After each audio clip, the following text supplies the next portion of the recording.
안녕하세요. 크리스천 영상학교 논의하는 신목사입니다. 오늘은 영적 세계의 문을 여는 기도에 대해서라는 제목으로 한번 생각해 보겠어요. 제가 하나님을 부르는 기도를 시작한 지 벌써 19년째가 되었네요. 연수로 보면 적지 않은 세월을 기도하면서 보냈음에 틀림없죠. 그 덕택에 지금은 기도 훈련을 하는 사역을 하고 있음을 부인할 수가 없어요. 그러나 저는 아직 영적인 문에 들어간 지 얼마 안 되는 초년생에 불과해요. 영적 세계를 알면 알수록 제가 알지 못하는 것이 엄청나다는 것을 깨달을 뿐이에요. 언젠가 성령께서 저에게 이렇게 말씀하신 적이 있어요. 내가 아는 것은 빙산의 일각이라고 말이죠. 그러나 그때는 이 말씀조차 실감나지 않았어요. 그래서 지금까지 기도하면서 영적 세계에 대해 느낀 점을 회상하면서 우리 영상학교 식구 공동체 식구들이 걸어가야 될 영적 세계를 여는 기도에 대해서 말씀드리고 싶어요. 엊그제 불교계에서 참선을 하던 중이 산행을 하다가 실족사가 났다는 기사를 보았어요. 그 중이 참선하던 절은 문경의 봉암사인데 그 절은 1년에 딱 한 번 석가탄신일에만 대중들에게 개방되는 곳으로 전국에서 중들이 모여 1년 내내 참선만을 하는 곳이라고 합니다. 그래서 평생 속세를 떠나 하루 종일 기도하며 참선을 했다면 엄청난 영적 능력을 가졌으리라 기대하는 것이 어렵지 않겠죠. 언젠가 성령께서 저에게 절의 중들도 밤새도록 기도한다면서 24시간 기도한들 어떠냐고 말씀하신 적이 있었어요. 이 중들이 어떤 방식으로 참선을 하는지 저는 잘 몰라요. 그러나 대략은 짐작할 수 있죠. 말머리라는 뜻인 화두, 화두는 불교에서 참선 수행자가 깨달음을 얻기 위해 내는 문제를 화두라고 하는데 이 화두를 떠올리며 깊게 생각하고 참선을 하는 것이랍니다. 그래서 수십 년간 이런 참선을 하면 깊은 깨달음을 얻게 된다고 해요. 그래서 이들이 하는 말을 들어보면 철학적으로 깊이가 있는 말들을 하곤 하죠. 그래서 속세를 살아가는 일반 대중들은 그들의 깨달음을 통해 삶의 지혜를 배운다고 합니다. 이런 내용을 세상에서는 철학이라고 말해요.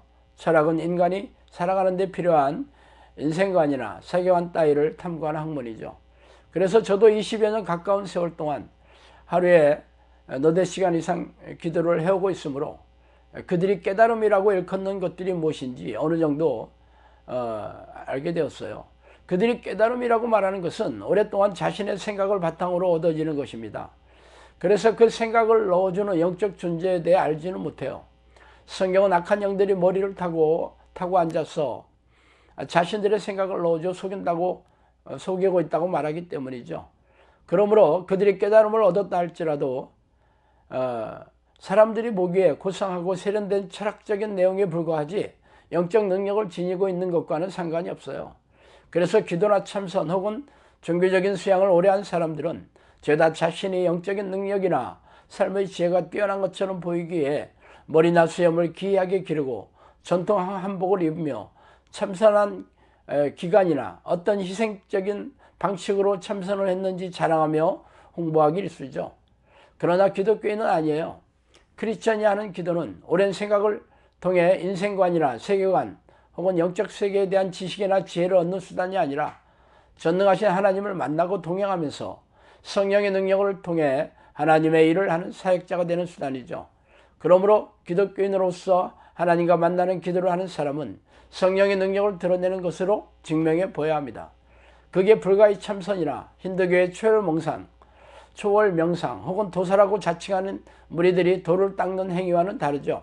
그들은 인간적인 지혜가 높아지고 신비로운 현상을 경험하는 것으로 자신의 기도 능력을 드러내지만 성경에서 말하는 기도를 하는 사람은 전지전능하신 하나님의 능력을 통해 자신의 기도가 하나님과 깊고 친밀하게 교제하고 있는지를 증명해야 합니다. 이는 한 아기가 우리에게 낳고 한 아들을 우리에게 주신 바 되었는데 그의 어깨에는 정사를 메었고 그의 이름은 기묘자라 못사라 전능하신 하나님이라 영존하시는 아버지라 평강의 왕이라 할 것임이라. 이사야 9장 6절이죠. 이 구절은 구약성경에 소개한 이사야의 기이한 예언입니다. 먼 훗날 한 아기가 태어나게 될 것인데 그 악인은 놀라운 능력으로 존재감을 드러내는 전능하시며 영원하신 하나님이라고 말이죠. 아니, 하나님이 인간이 되어서 태어난다고? 당시 사람들은 이 예언을 도저히 이해할 수도 받아들이거나 믿을 수는 더더욱 없었을 겁니다. 그러나 먼 훗날 이 예언이 성취되었는데 이 하나님이 바로 예수 그리스도시죠. 예수님은 전능하신 하나님의 능력으로 자신의 존재를 증명하였습니다. 그리고 제자들에게 영원히 함께 하실 것을 약속하셨어요. 그렇다면 예수 그리스도를 자처하는 제자들은 전능하신 하나님의 능력으로 증명하여야 하는 게 당연하지 않겠어요?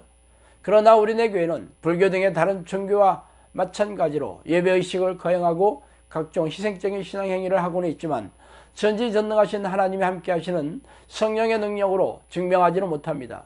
그게 우리네 교인들이 마주한 차가운 현실이죠. 크리스천들이 하는 기도와 다른 종교의 신앙인들이 하는 기도가 무엇이 다릅니까? 다른 종교의 종교인들은 자신들이 생각을 믿고 깊고 오랫동안 생각하여 인본적인 지혜를 얻는 행위에 불과하죠. 그러면서 깨달음이라고 말하며 자신들이 얻어낸 생각들이 우주의 원리이고 또 이치라고 말하고 있어요. 그래서 스스로 절대자가 될 수 있다거나 우주의 힘을 얻을 수 있다고 말합니다.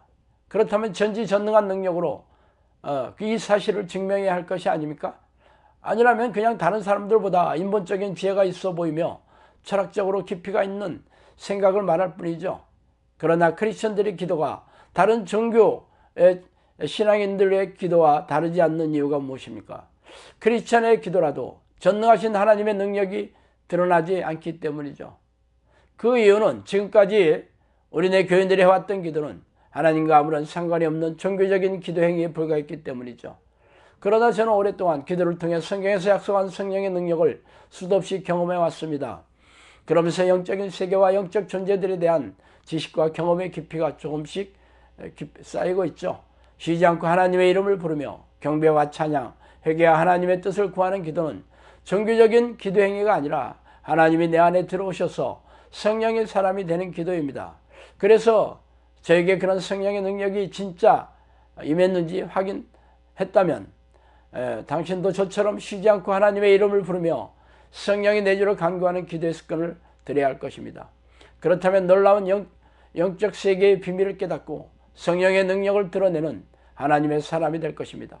우리 영사학교 식구들 모두가 성령의 사람이 되어 하나님을 기쁘시게 하다가 영원한 천국에서 함께 사는 날이 오기를 바랍니다. 자, 오늘은 여기까지 하겠습니다. 감사합니다.